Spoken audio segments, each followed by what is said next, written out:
comprender el feminicidio a partir de una perspectiva cuantitativa de factores de riesgo y algunos protectores, y a partir de esto dar algunas soluciones para tratar de disminuir este problema. Hallamos varios resultados interesantes, y es que uno, la historia pesa. Aquellas mujeres cuyo padre le agredía a su madre, ellas estuvieron en nuestros modelos con una mayor probabilidad de ser víctimas de feminicidio, ¿no? Igual pasó con aquellas mujeres que habían estado expuestas antes a algún tipo de violencia sexual.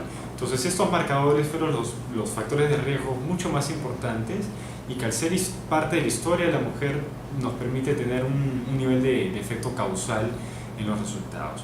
Pero esto no fue lo único, sino que hallamos que en un caso donde las mujeres justifican la existencia de violencia contra ellas, esto se convierte en un predictor muy importante. Lo que significa, en buena cuenta, es que cuando la violencia se normaliza, existe un mejor contexto para que el agresor siga infligiendo violencia. Desde el otro tipo de variables macrosociales que nosotros vimos, hubo un efecto bien interesante y contradictorio en cierto sentido, y es que ahí donde existían más distritos con comisarías, el riesgo de feminicidio fue menor. Pero ahí donde existieron más centros de emergencia mujer, el riesgo de feminicidio, por el contrario, aumentó. Nosotros consideramos que esto tiene una explicación en términos de la cantidad, intensidad y función de los servicios públicos. Las comisarías son más fuertes en cantidad, por tanto son más intensas en el territorio, y su función es la de perseguir el delito y castigarlo. Los centros de emergencia mujer, por el contrario, son muy pocos, uno por provincia, y este efecto disuasivo que potencialmente tienen las comisarías entonces es mucho más débil en el centro de emergencia mujer, además de que solo es la pequeña puerta inicial para el inicio de un caso en el sistema de justicia. El impacto de que una mujer haya estado expuesta a violencia con riesgo de feminicidio. Evaluamos el efecto sobre su salud mental y física, y también, porque la literatura lo señalaba, el efecto sobre la salud de sus hijos. Respecto a la salud física de las mujeres, salió que el índice de depresión reciente en los últimos 14 días y no reciente en los últimos 12 meses es más alto en este tipo de mujeres. Esto es interesante e importante porque, según diversos estudios, la depresión es un factor que desencadena una serie de efectos posteriores. Y es algo que justamente hemos hallado. Por ejemplo, el consumo de alcohol y de tabaco en este tipo de mujeres expuestas a este tipo de violencia aumentó. Por ejemplo, se reportaron mayores índices de mujeres que han fumado en los últimos 12 meses, en los últimos 30 días, y, para dar un dato, aumenta el ritmo diario de consumo de cigarros en uno más cada 2 días. Cuando pasamos a ver el impacto en los hijos, hallamos que el efecto se traslada a ellos en términos de 4 dolencias que no están vinculadas a ningún tipo de enfermedad. Mayor presencia de sangre en heces, diarreas recientes, fiebre en las 2 últimas semanas y tos en las 2 últimas semanas. Por ejemplo, en este último caso se elevó en 7% el porcentaje de niños que sufrió tos en las 2 últimas semanas. Esto nos indica que en realidad la violencia genera un espacio negativo dentro del hogar, y que los niños muy pequeños van interiorizando mecánicamente y que exteriorizan de esa manera a través de este tipo de dolencias.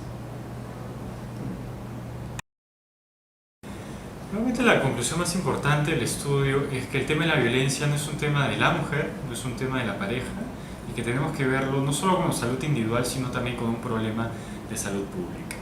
Esto está sustentado en los efectos sobre la depresión de la violencia, en los efectos sobre los hijos, y en general en todo este efecto en un sentido ecológico que genera la violencia feminicida y con riesgo de feminicidio. Un segundo punto importante es que hemos generado evidencia para decir que la violencia se transfiere de manera intergeneracional. Si es que los padres han sido violentos entre ellos, bueno, básicamente el hombre hacia la mujer, esto genera ciertas condiciones para que la mujer también sea víctima en sus relaciones. En tercer lugar, es importante que veamos el rol de la presencia de algunas instituciones y cómo su presencia aumenta o disminuye el riesgo de feminicidio y de violencia con feminicidio. Esto abre una discusión distinta de no solamente si tenemos o no tenemos más comisarías u otras entidades, sino el tipo de servicio, la calidad y el momento y protección que le damos a las mujeres. Y finalmente yo agregaría que una de las ventajas de esta investigación es que hemos unido explicaciones micro y macrosociales y hemos tejido un puente más claro entre estas teorías generales del feminicidio, del poder, las desigualdades, con explicaciones empíricas mucho más puntuales sobre cómo ese poder general se va asentando en las relaciones y va explicando la violencia en un sentido ecológico.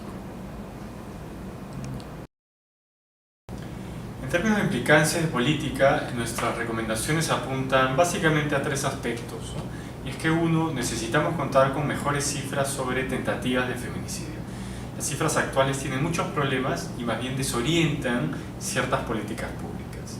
En segundo lugar, tenemos que tener mecanismos para identificar la violencia de manera mucho más temprana, a partir de justamente estas pequeñas consecuencias sobre depresión o estos efectos sobre los hijos, en centros de salud, en el colegio o en algunos otros lados que pueden generar alertas para identificar esas familias y esas mujeres.